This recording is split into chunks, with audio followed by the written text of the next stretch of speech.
نحمده ونستعينه ونستغفره ونعوذ بالله من شرور أنفسنا ومن سيئات أعمالنا من يهده الله فلا مضل له ومن يضلل فلا هادي له ونشهد أن لا إله إلا الله وحده لا شريك له وأشهد أن محمدا عبده ورسوله أما بعد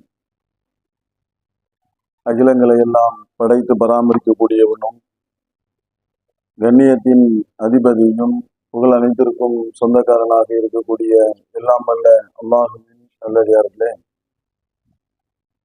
அல்லாஹு ரப்புல் ஆலமீன் ஒரு அற்புதமான வாழ்க்கையை மனித சமுதாயத்திற்கு தந்திருக்கிறான்.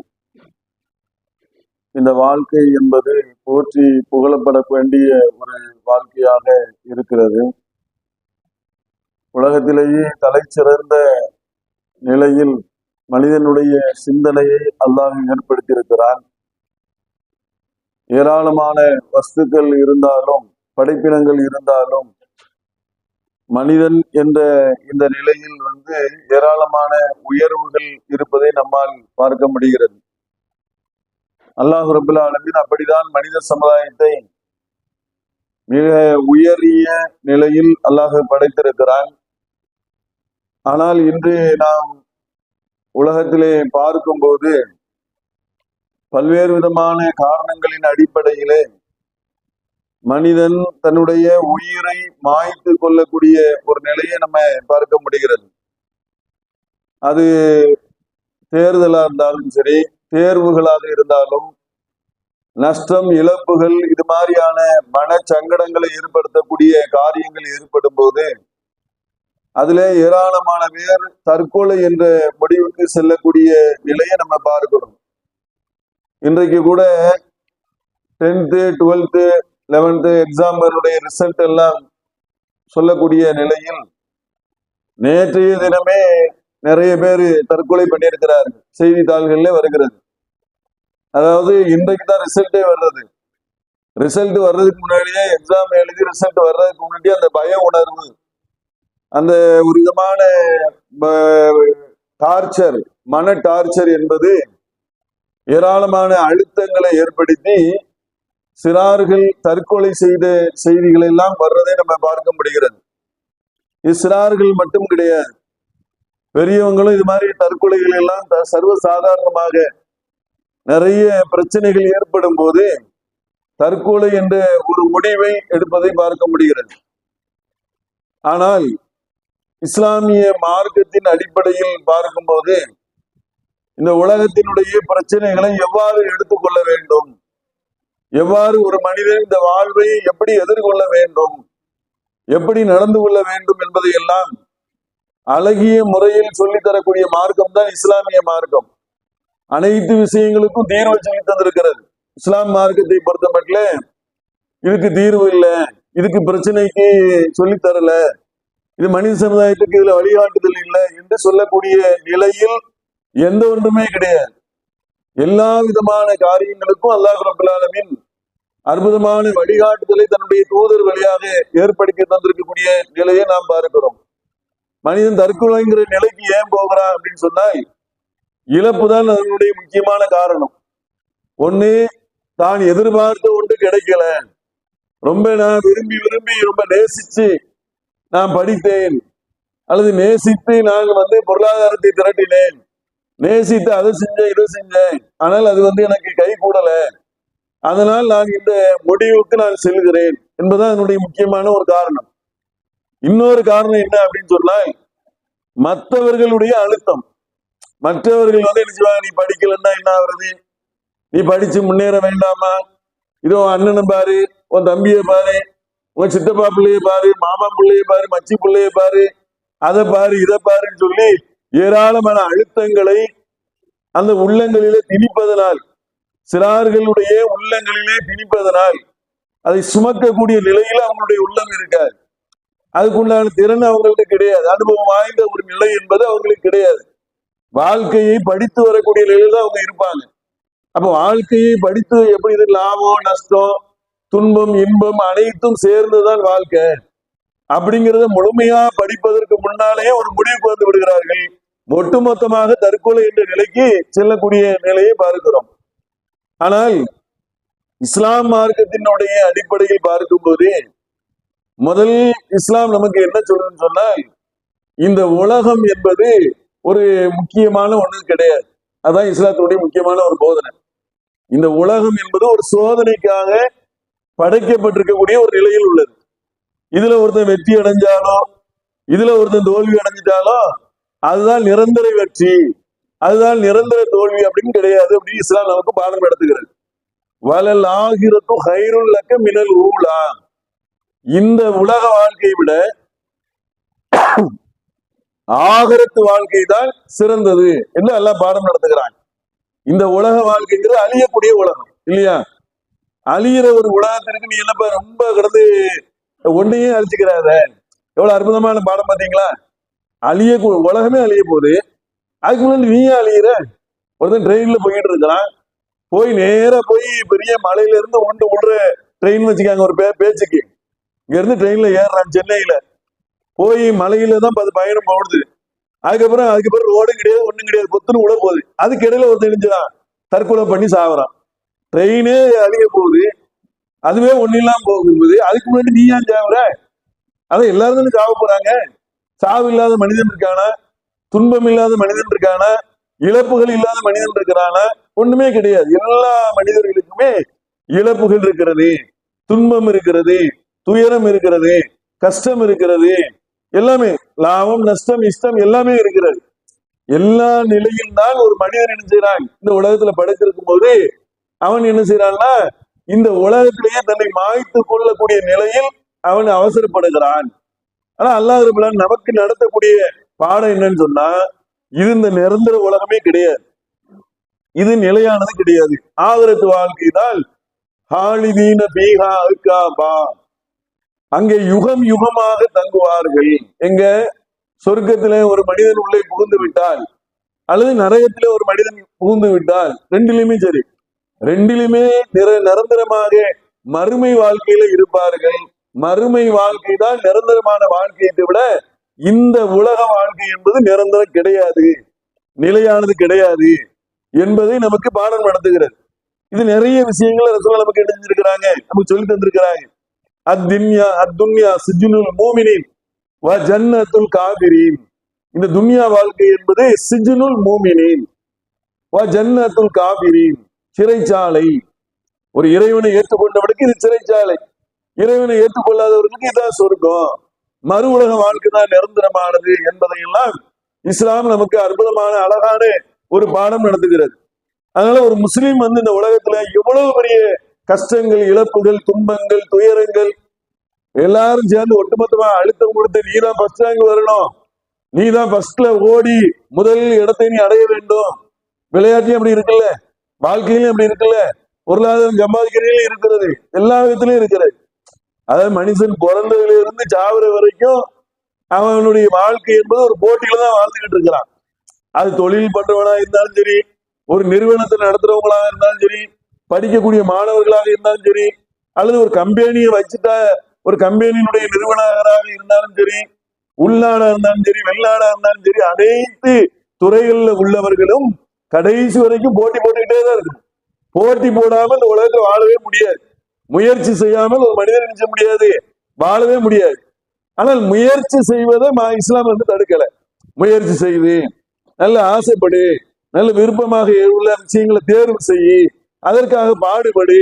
எந்த அளவுக்கு நபிகள் நாயகம் ஸல்லல்லாஹு அலைஹி வஸல்லம் சொன்னாங்கன்னா, அதாவது பிறரிடம் கையேந்துவதை விட ஒரு காட்டுக்கு சென்று முதுகு மரங்களை வெட்டி எடுத்து அதை முதுகு சுமந்து அதை கொண்டு வியாபாரம் செய்து அதுல வரக்கூடிய லாபத்தை எடுத்து யார் தர்மம் செய்கிறார்களோ அவர்கள் தான் உங்களில் சிறந்தவர்கள் என்று நபிகள் நாயகம் ஸல்லல்லாஹு அலைஹி வஸல்லம் அவர்கள் சொன்னார்கள்.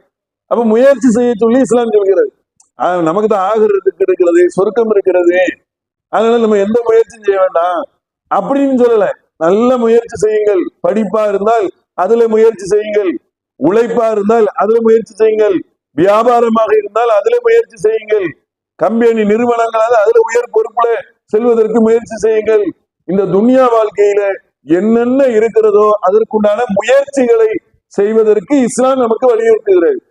நபிகள் நாயகம் ஸல்லல்லாஹு அலைஹி வஸல்லம் அப்படிதான் இருந்தாங்க. முயற்சி செய்பவர்களை அதிகமாக ஊக்குவிப்பவர்களாக ரசூலுல்லாஹ் இருந்தார்கள். எந்த அளவுக்கு என்று சொன்னால், ஷஹீத் இருக்கிறாங்கல்ல, அதாவது போர்க்களத்துல பிறரை வீழ்த்துறவங்களை ஷஹீதுன்னு சொல்றோம்ல, ஆனா ரசூலுல்லாஹ் சொன்னாங்க முயற்சி செய்யக்கூடிய அனைத்துமே ஷஹீதுன்னு சொன்னாங்க. ஒருத்தன் தாயை காப்பாற்றுவதற்காக முயற்சி செய்கிறான், குடும்பத்தை காப்பாற்றுவதற்காக முயற்சி செய்கிறான். அப்படி முயற்சி செய்தால் அவன் இஸ்லாத்துல ஷஹீதுடைய நிலையில முயற்சி செய்து கொண்டிருக்கிறான் அப்படின்னு சொல்லி நபிகள் நாயகம் ஸல்லல்லாஹு அலைஹி வஸல்லம் அவர்கள் முயற்சி செய்வதில் தப்பு கிடையாது. உழைப்பதுல, போராடுவதில், கஷ்டப்பட்டு ஒன்றை பெறுவதற்காக எவ்வளவு எஃபெக்ட் போட முடியுமோ, எவ்வளவு உழைக்க முடியுமோ அவ்வளவு உழைக்கிறது தப்பு இல்லை. ஆனா ரிசல்ட் வரும்போது ஏத்துக்கிடும். அதான் அதுல உள்ள விஷயம். இஸ்லாம் மார்க்கம் எவ்வளவு தெளிவா சொல்லி பாருங்க, முயற்சி செய்யி, உனக்கு வருமானம் இவ்வளவுதான் தர்றேன்னா அதை ஏத்துக்கிடணும், இவ்வளவுதான் உனக்கு மார்க் கிடைக்குதா அதை ஏத்துக்கிடணும், இத்தனாவது ரேங்க்ல தான் நீ வரியா அதை ஏத்துக்கிடணும், இவ்வளவுதான் நீ சம்பாதிக்கிறியா அதை ஏத்துக்கிடணும். அதை ஏத்துக்கொள்ளாமல் நான் முயற்சி செய்தேன் எனக்கு இது கிடைக்கல அப்படின்னு சொல்லி நீ வேற ஒரு முடிவுக்கு நீ சென்று விடக் கூடாது என்பதை இஸ்லாம் என்ன செய்து தெல்ல தெளிவாக நமக்கு அற்புதமான பாடம் நடத்தக்கூடிய நிலையை பார்க்கிறோம். அப்ப அல்லாஹ் ரப்பல் ஆலமீன் இந்த உலகத்துல சொல்லும் போது பலன் நபுல வண்ணக்கும், உங்களை நான் சோதித்து பார்ப்பேன் அப்படின்னு சொல்லுகிறான். ஓரளவு அச்சத்தாலும் பசியாலும் செல்வங்கள், உயிர்கள் மற்றும் பலன்களை சேதப்படுத்தியும் உங்களை நான் சோதிப்போம். ஓ பஸ்ஸிரு சாபிரி, பொறுமையாளர்களுக்கு நபியே நீங்கள் நற்செய்தி கூறுங்கள். இப்ப அல்லாஹ் என்ன சொல்றான், ஓரளவு அச்சம், பசி, செல்வத்தை எடுத்து செல்வத்தை கொடுத்து, உயிரை எடுத்து உயிரை கொடுத்து, வறுமையை எடுத்து வறுமையை கொடுத்து, இப்படி எல்லா விஷயத்தையும் செஞ்சு அல்லாஹ் உங்களை சோதித்து பார்ப்பான். ஓ பஸ்ஸிரு சாபிரி, பொறுமையாளர்களுக்கு நபியே நீங்கள் நற்செய்தி கூறுங்கள். எவ்வளவு அற்புதமான இந்த உலகத்தினுடைய விஷயத்தை அப்படி பாடம் நடத்துறான். இந்த உலகம் என்பதே சோதனை தான், உலகம் என்பதே பரீட்சை தான், உலகம் என்பதே உங்களுக்கு ஏராளமான சோதனைக்கு உட்பட்டதுதான். அந்த சோதனையில யார் பொறுமையை எதிர்கொண்டு நிற்கிறார்களோ, பொறுமையாக நிற்கிறார்களோ அவர்களுக்கு நற்செய்தி இருக்கிறது, சொர்க்கம் பற்றிய நற்செய்தி இருக்கிறது என்று இஸ்லாம் நமக்கு அற்புதமான பாடம் நடத்துகிறது. அப்ப இந்த உலகத்துல நாம முயற்சி செய்யலாமனா எல்லா விதத்திலையும் சம்பாதிக்கிறதுக்கு முதற்கொண்டு, படிச்சு முன்னேறுவதற்கு முதற்கொண்டு, உலகத்தினுடைய என்னென்ன காரியங்கள் இருக்கிறதோ அனைத்துக்குண்டான முயற்சிகளை சர்வ சாதாரணமாக நம்ம செய்வதற்கு நாம இருக்க வேண்டும். ஆனால் ரிசல்ட் வரும்போது அதை ஏத்துக்கிடணும். ரிசல்ட் தான் நிறைய பேர் ஏத்துக்கிட மாட்டாங்க. என்ன நிறைய பேர் என்னன்னா, தன்னால் இது ஆகுதுன்னு நினைக்கிறான். எல்லாரும் என்ன நினைக்கிறான், தன்னாலதான் நான் தான் முயற்சி செஞ்சேன், நான் தான் உழைச்சேன், நான் தான் திட்டமிட்டேன், நான் தான் பிளான் பண்ணேன், நான் தான் படிச்சேன், இந்த வாத்தியார் தான் எனக்கு சொல்லி கொடுத்தாரு, இந்த வாத்தியார்னாலதான் நான் ஃபர்ஸ்ட் ரேங்க் வந்தேன், இந்த இதனாலதான் அப்படி நடந்துச்சுன்னு சொல்லி தன்னால் நடக்கிறது என்று எவன் நினைக்கிறானோ அவன் தோல்வியை தான் அடைவான். தன்னால் ஒரு நடக்கவே முடியாது. நல்லா விளங்கிக்காங்க. எல்லா மனிதனாலும் எல்லாரும் செய்ய முடியாது. ஒரு டாக்டரால ஒரு சைக்கிளுக்கு பஞ்சர் பண்ண முடியாது. இது யதார்த்தமான உண்மை, விளங்கிடணும். ஆனா டாக்டருடைய காரை ஒரு சைக்கிள் காரை தான் எடுத்துக்கணும், ஒரு பஞ்சர் காரை தான் பஞ்சர் பார்த்து கொடுக்க முடியும். இவன் இதுல துறையில உயர்ந்தவனாக இருக்கிறான், அவன் அதுல உயர்ந்தவனாக இருக்கிறான். அவ்வளவுதான் வித்தியாசம். வித்தியாசத்தை பொறுத்த வரைக்கும் என்ன அப்படின்னு சொன்னா, இவன் இதை படிச்சிருக்கான், அவன் அதை படிச்சிருக்கான். அவன் அதுல ரொம்ப உயர்ந்த நிலையில இருப்பான், இவன் இதுல உயர்ந்த நிலையில இருப்பான். இப்படிதானே உலகம் படைக்கப்பட்டிருக்குது. இல்லைன்னு யாராச்சும் மறுக்க முடியுமா? அல்ல உலகத்தையும் அப்படிதான் அமைச்சிருக்கிறான். எந்த ஒரு நாடும் தனித்து இயங்கவே முடியாது. எந்த அமெரிக்காவா இருந்தாலும் சரி, ஜப்பானா இருந்தாலும் சரி, இந்தியாவா இருந்தாலும் சரி, எந்த ஒரு மாநிலமும் கூட தனித்தனி இயங்க முடியாது. ஏன் அப்படின்னு சொன்னா, திருநெல்வேலியில கிடைக்கக்கூடிய ஒரு பொருள் கோயம்புத்தூர்ல கிடைக்காது. நல்ல விலைக்காது. கோயம்புத்தூர்ல கிடைக்கக்கூடிய ஒரு பொருள் ஈரோட்ல இல்ல, ஈரோட்ல உள்ள ஒரு பொருள் ஆந்திராவில இல்ல, இந்தியாவில கிடைக்கக்கூடிய ஒரு பொருள் அரபு நாட்டுல இல்ல, அரபு நாட்டுல கிடைக்கக்கூடிய ஒரு பொருள் இந்தியாவில இல்ல. இது உண்மையா இல்லையா? அது பாடத்திட்டத்தை எடுத்து படிச்சு பாருங்க, அதனுடைய ஹிஸ்டரி எல்லாம் எடுத்து படிச்சு பாருங்க. கல் எங்கெந்த எத்தனையோ வகையான கல்லுகள் இருக்கிறது. அந்த கல்கள், கிரேனைட் கல், அந்த கல், இந்த கல், எக்கச்சக்கமான கல் இருக்கிறது உலகம் முழுவதும். ஒரு நாட்டுல உள்ளது ஒரு நாட்டுல இல்ல. இவன் இந்த நாட்டுக்கு இவனுக்கு தேவைன்னா அந்த நாட்டுல இருந்து இறக்குமதி பண்ணணும், அதுக்கு கப்பல் வேணும் இல்லையா? இவனுடைய இந்த சிப்பு, இது மாதிரியான விஷயங்கள்லாம் இருக்கு இல்லையா, செல்போன், கம்ப்யூட்டரு, இது மாதிரி நவீன சாதனங்களை எல்லாம் கண்டுபிடிப்பதற்குள்ளான பொருட்களுடைய இலகுவாக கிடைக்கக்கூடிய ஒரு நாட்டில் கிடைக்கிறது. சைனா போன்ற நாடுகள்ல கிடைக்கிறது. அவன் அதை நாடுல மற்ற நாடு இருக்க வேண்டி இருக்கிறது. பெட்ரோல் ஒரு நாட்டுல இருக்கு, இன்னொரு நாட்டுல இல்லை, இல்லையா? இப்படி உலகம் முழுவதும் பார்த்தீங்கன்னு சொன்னால் ஒன்றை ஒன்று சார்ந்து இருப்பது போலதான் மனிதனையும் அல்லாஹ் படைச்சிருக்கிறான். அனைத்து மனிதர்களும் ஃபர்ஸ்ட் ரேங்க் வாங்க முடியுமா? யோசிச்சு பாருங்க. எல்லாரும் கோடீஸ்வரர், எல்லாரும் கோடீஸ்வரர் அப்படின்னா என்ன ஆகும்? எல்லாருமே கோடீஸ்வரர் வைங்க. எவனாச்சும் அடுத்து அவன் வீட்டு வேலையை கக்கூச கழுவுறதுக்கு ஆள் இருக்காரு. என் வீட்டு கக்கூச கழுவு நீ வரியான்னு கேட்பான், இல்லையா? எல்லாரும் பணக்காரர் என்பதோ, எல்லாரும் டாக்டர் என்பதோ, எல்லாரும் கலெக்டர் என்பதோ, எல்லாரும் உயர்ந்த ஒரு நிலை மக்களால் மனப்பாடம் பண்ணி சொல்லப்பட்டிருக்கிறது. அந்த நிலையில எல்லாருக்கும் சாத்தியம் கிடையாது. ஆனா முயற்சி செய்யலாம்னா முயற்சி செய்யலாம், கிடைக்கலன்னா கிடைக்கிறது என்ன கிடைச்சதோ அதை ஏற்றுக்கொள்ள வேண்டும் என்று இஸ்லாம் மார்க்கம் நமக்கு அற்புதமான பாடம் நடத்தி இருக்கக்கூடிய நிலையை இன்று இன்னைக்கு சமூகத்துல உள்ள ஏராளமான பேருக்கு அது தெரியல. காரணம் என்ன தெரியுமா? வட்டிக்கு வாங்கி அதுக்கு வாங்கி இதுக்கு வாங்கி பிள்ளைகளை படிக்க வைக்கிறாங்க. வீட்டெல்லாம் அடமானம் பண்ணி நிறைய மார்க்கத்திற்கு முரணாக இஸ்லாமியர்கள் அப்படி இருக்கிறாங்க, மாற்று மருத்துவர்கள் இதுல பெரும்பாலும் அப்படி இருக்கிறாங்க. இப்ப என்ன செய்யறாங்கன்னு சொன்னா அதிகமான அழுத்தம் கொடுக்கும்போது அவர்களுடைய மனநிலை பாதிப்பை இந்த ஒரு நிலைக்கு அடைகிறது. அவருடைய இருக்கக்கூடிய அருக்கொடைகளை அவங்களுக்கு தெரியாம போயிருது. அல்லாஹ் ரப்பல் ஆலமீன் சொல்கிறான்,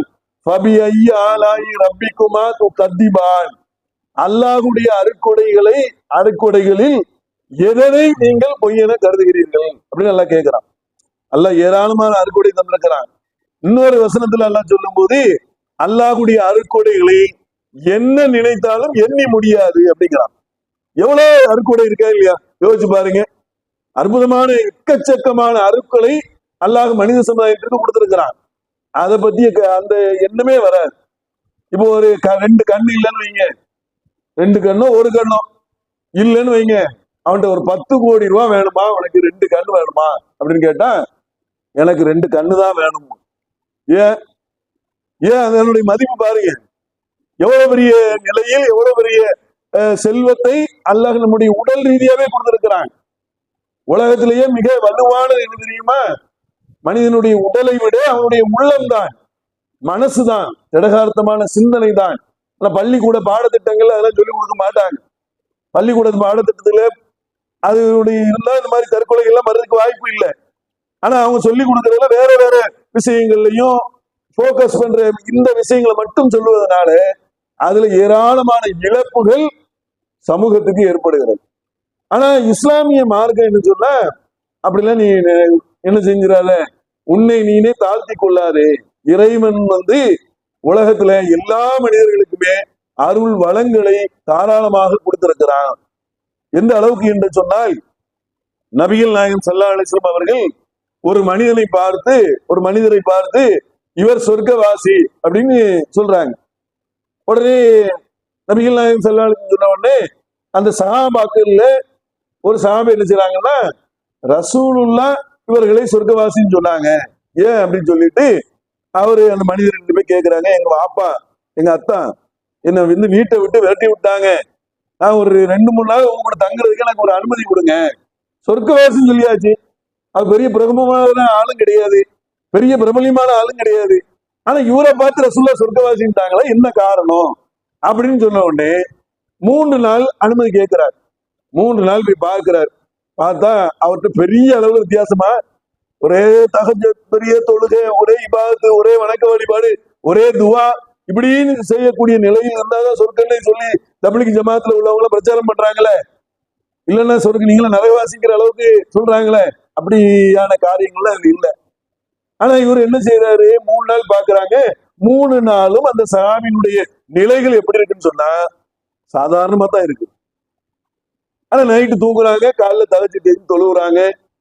அப்போ 3 நாள் ஆன பிறகு அவர்கிட்ட அந்த சஹாபி இடத்துல இந்த சஹாபி சொல்றாங்க, ரசூலுல்லாஹ் உங்களை பார்த்து சொர்க்கவாசின்னு சொன்னாங்க, என்னன்னு தெரியல, நானும் பார்த்துட்டேன், அப்படி ஒண்ணு வித்தியாசமா உங்ககிட்ட இல்லையே அப்படின்னு சொன்ன உடனே அவரு அதுக்கு சொல்லக்கூடிய விஷயம்தான் ரொம்ப முக்கியமானது.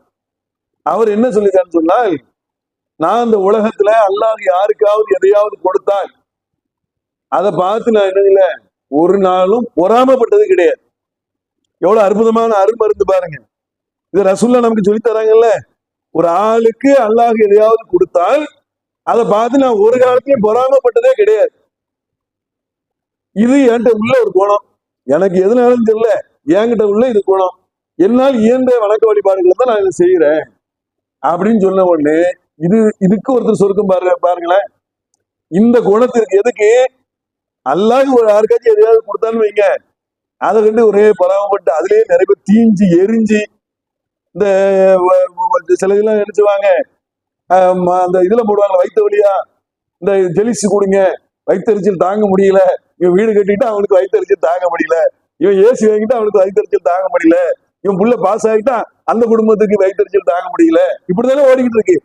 இப்படித்தானே உலகத்துல எப்படின்னு சொன்னா போட்டிகள் இருக்கலாம், பொறாமைகள் எப்படி ஆகிட்டதுன்னு சொன்னா இந்த பொறாமையினால ஏற்படக்கூடிய விளைவு அதுக்கு டார்கெட் சொன்னா கணவனை அடிக்க முடியலன்னு பிள்ளையை போட்டு அடிக்கிறவங்க எல்லாம் இருக்கிறாங்க. பிள்ளையை மனைவி அடிக்க முடியலன்னு பிள்ளையை போட்டு அடிக்கிற குடும்பங்கள்லாம் இருக்குதா இல்லையா? அப்ப அந்த பொறாமை என்ற ஒரு குணம் மனிதனை எவ்வளவு பெரிய கெட்ட நிலைக்கு கெட்ட மனிதனாக மாற்றுகிறது. ஆனா நபிகள் நாயகம் ஸல்லல்லாஹு அலைஹி வஸல்லம் அவர்கள் அற்புதமான ஒரு மனிதரை பார்த்து சொன்னார்கள், இவர் சொர்க்கவாசி. சொர்க்கவாசியினுடைய குணத்தை பார்க்கும்போது அவர் யார் மீது பொறாமை என்ற ஒரு நிலையே இல்லாமல் அல்லாஹ் அவர்களுக்கு செய்த அருள் என்று நான் விளங்கிக் கொள்வேன் அப்படின்னு அந்த சகாபி சொல்றாங்க. இப்படி நம்முடைய வாழ்க்கையில் நினைச்சு பாருங்க. விதியில தான் எல்லாமே இருக்குது, அப்படித்தானே? விதியை மாற்றுறதுக்கு யாராச்சும் முடியுமா? யோசிச்சு பாருங்க. திடீர்னு வாருன்னா போருன்னா படாபடான்னு இருந்துச்சு, பயங்கரமா இருந்துச்சு, திடீர்னு ஒண்ணும் இல்லாம இருந்துச்சு, புஷ்வான மாதிரி ஆயிடுச்சு. பார்த்தா விதியில அது இல்ல பொழுது இருக்கு. டக்குன்னு எங்க இருந்த ட்ரம்ப் எல்லாம் முடிஞ்சு ஒண்ணு இல்லாம போயிடுச்சு. இருக்கா இல்லையா? விதியில என்ன இருக்கிறதோ அதான் நடக்கும். விதியில இல்லாத ஒண்ணுமே நடக்காது. இவ்வளவு இந்த நேரத்துல இந்த இடத்துலதான் மௌத்தாகணும்னு நம்முடைய விதி எழுதப்பட்டிருந்தால் அந்த விதியை யாராலும் வெல்லவே முடியாது. அப்படிங்கும் போது விதியை வெல்வதற்கு ஒருத்தர் முயற்சி செய்யறதுனால தற்கொள்ள முடியுது. விதியை ஒருவன் வெல்வதற்கு முயற்சி செய்யறான்னு வைங்க, முடியுமா? முடியவே முடியாது. விதியை யாராலும் வெல்ல முடியாது. அல்லாஹ்வால் எழுதப்பட்டதாக விதி இருக்கும் போது அந்த விதியை நம்ம ஏற்றுக்கொண்டு செயல்படுறதான அறிவுபூர்வமான நிலையை தவிர அல்லாஹ் என்ன எழுதிட்டான் அழகா பாருங்க. ஆதம் அலைஹிஸ்ஸலாத்துக்கு போய் மக்கள் மறுமையில போய் கேட்பாங்களாம், ஓ ஆதமே, உங்களாலதானே நாங்கெல்லாம் சொர்க்கத்துல வெளில வந்துட்டோம் அப்படிம்பாங்களாம். எப்படி பாருங்க, உங்களாலதான் நாங்க சொர்க்கத்துல இருந்து வெளில வந்துட்டோம், நீங்க மட்டும் அந்த மரத்தை மட்டும் நெருங்காம இருந்திருந்தா, சாப்பிடாம இருந்திருந்தா நாங்க சொர்க்கத்துல எல்லாரும் நாங்க சொர்க்கத்துல இருந்திருப்போமேன்னு சொல்லி மக்கள் எல்லாம் விசாரணைகளால ஆதம் அலைஹிஸ்ஸலாத்துக்கு போய் கேட்பாங்களாம். அப்ப ஆதம் நபி சொல்லுவாங்களாம், என்ன சொல்லுவாங்கன்னா, மூசா நபியும் போய் கேட்பாங்க, மூசாவே உமக்கு வழங்கப்பட்ட தௌராத்துல என்ன எழுதிருந்துச்சு? இது மாதிரி ஆதம் வரம்பு மீறுவார்னு இருந்துச்சா இல்லையா? அல்லாஹ் எழுதியதால நடக்கும், என் மேல ஏன்பா குறைச்சு விட்டீங்கன்ட்டாங்க ஆதம். ஆதம் மூசாவை வென்றார். பாருங்களேன், ஒரே வார்த்தை, ஏன்பா இப்படி ஆயிடுச்சே, இப்படி அல்லாஹ் என்ன விதிச்சாலும் அதான் நடக்கும், முடிஞ்சு போச்சு. இப்படி சொல்லிட்டோன்னு வைங்க, அடுத்த கேள்வி நம்மளை நோக்கி யாரும் கேட்க மாட்டா. தாயும் கேட்க முடியாது, தகப்பனும் கிடைக்க முடியாது, அண்ணனும் கேட்க முடியாது, தம்பியும் கிடைக்க முடியாது, சொந்த பந்தம் யாருமே கேட்க முடியாது. இறைவனுடைய நாட்டம் இதுதான் அப்படிங்கிற அந்த வார்த்தை என்பது ஆதம் அலைஹிஸ்ஸலாம் அவர்கள் மிகப்பெரிய இந்த உலகத்தினுடைய ஒட்டுமொத்த துன்பத்திற்கும் காரணம் ஆதம் அலைஹிஸ்ஸலாம் என்ற நிலையில தான் போய் கேட்கிறாங்க. அந்த ஆதம் அலைஹிஸ்ஸலாம் சொல்லிட்டாங்க, விதிதான், எனக்கு அதுக்கு சம்மந்தம்ட்டாங்க. அப்ப இது மாதிரி இணைஞ்சிடணும். இயற்கையான விஷயங்களை இயற்கையாக ஏற்றுக்கொள்ளுமே தவிர அது எதிர்த்து நீக்கக்கூடியவர்களாக நம்ம நின்னால் தோற்று விடுவோம், நம்முடைய வாழ்வு அழிந்து விடும் என்பதை நம்ம கவனத்துல வைத்து இது இளம் சிறார்களுக்கு சமுதாயத்திற்கு எடுத்து செல்லக்கூடியவர்களாக இருக்க வேண்டும் என்று கூறி முதல் அமர்வை நிறைவு செய்கிறேன். அல்ஹம்துலில்லாஹ்.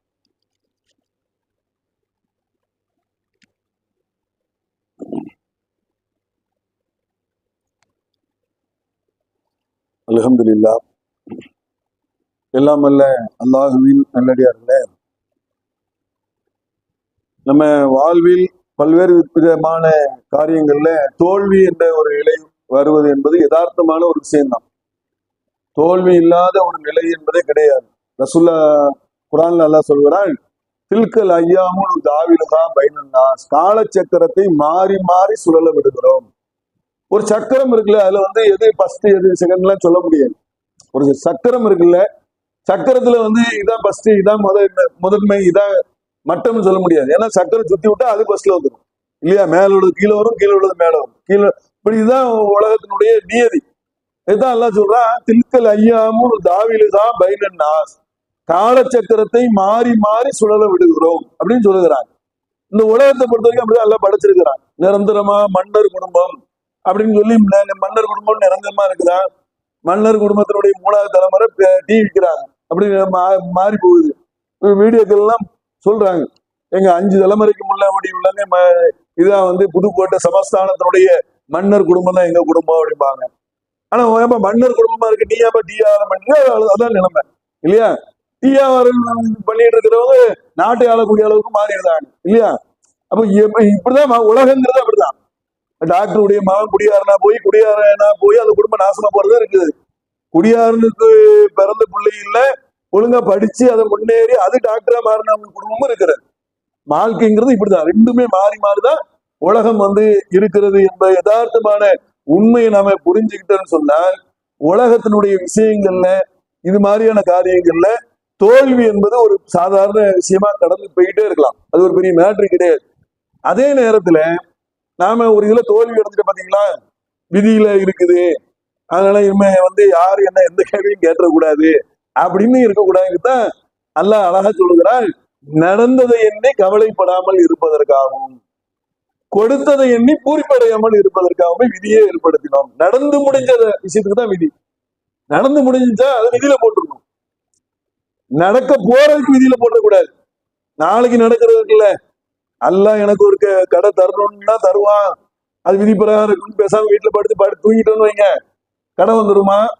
இல்ல வந்து பேசாம படிச்சு நல்லா படுத்து தூங்கிக்கிட்டு நான் வந்து ஃபர்ஸ்ட் ரேங்க் வந்துருவேன் அப்படின்னு வந்துட முடியுமா? கிடையாது. படிக்கணும், முயற்சி செய்யணும். விதி வந்து நடந்து முடிஞ்சதுதான் நமக்கு சொல்லப்பட்டிருக்கே தவிர நடக்க இருக்கக்கூடிய விஷயங்கள் நமக்கு தெரியாது.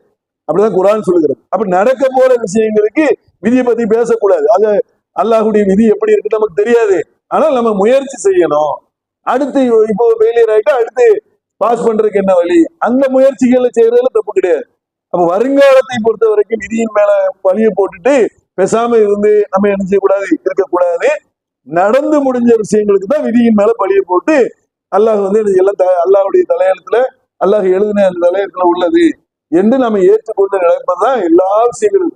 குடும்பத்துல கணவன் மனைவியா எல்லாம் தலையெழுத்து, உன்னை கட்டினதும் என் தலையெழுத்து தான், உங்க கூட வாழ்றதும் என் தலையெழுத்து தான், உங்க கூட வாழ்றதும் எங்க தலையெழுத்து தான் இப்படின்னு ஒரு மனிதன் நினைச்சுட்டா அதுல பிரச்சனையே கிடையாது. சந்தோஷமான வாழ்க்கையாக மாறி.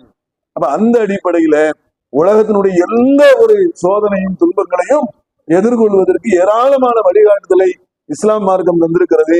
இஸ்லாம் மார்க்கத்தினுடைய அற்புதமான போதனைகளை இன்றைய இளைய சமுதாயத்திற்கு எடுத்து செல்லக்கூடியவர்களாக நாம இருக்க வேண்டும் என்று கூறி முடித்துக் கொள்கிறேன். அஸ்ஸலாமு அலைக்கும் வரஹ்மத்துல்லாஹி வபரகாத்துஹு.